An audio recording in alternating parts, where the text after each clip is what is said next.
Welcome to another edition of Joe Knows. Today I'm going to show you how to make a fabulous pot roast. Because you may not know how to make a delicious pot roast like we make here in Minnesota on a beautiful day like today, but never fear because, as always, Joe knows.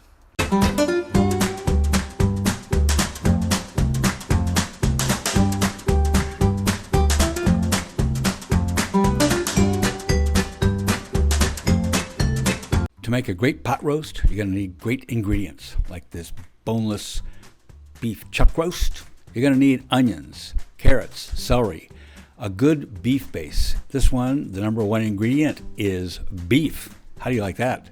You're going to need salt, dry thyme, pepper, bay leaf, parsley, thyme, a little flour for the slurry, and some red wine. Sprinkle that beef with salt, pepper, and thyme, and push that in nicely, both sides. Then I like to push the meat around on the cutting board to push those spices and herbs into the meat. Let's going to let it sit aside for about an hour, and while it's sitting aside, we're going to cut up vegetables for the sauce. Celery, carrots, and onions, and we're going to use those later to add to that sauce and deglaze our pan.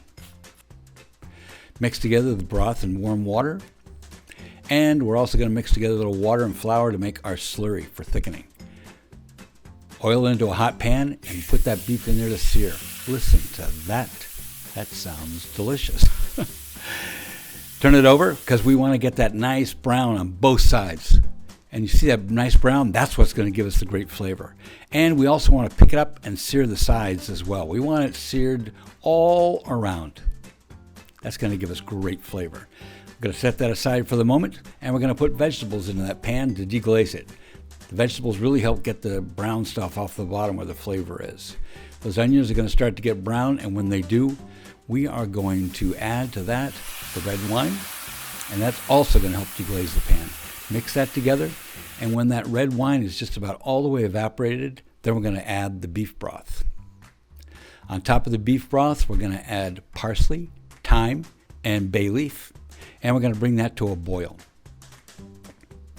We're going to put the beef in the bottom of our Dutch oven, pour that nice broth over the top. It doesn't have to cover all the way. In this case, it does, but it's going to braise, so it can just come up a little bit. Cover it up. We're going to put that into the oven, 350 oven, for about 3 hours. Whoa, that was a fast 3 hours. Take that out, lift the lid, and let's take a look and see what we got.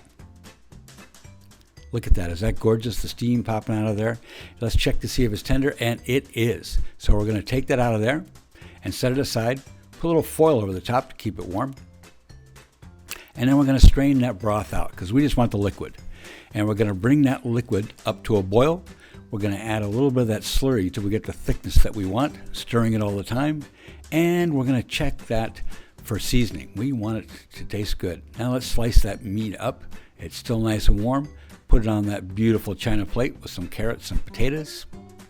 And of course, we're going to ladle that beautiful gravy over the top. Look at that. And there you have a beautiful pot roast dinner. And before today, you didn't know how to make a beautiful pot roast dinner like this for yourself at home in your own kitchen. But now you do. And you do because, as always, Joe knows. Look at that. So tender.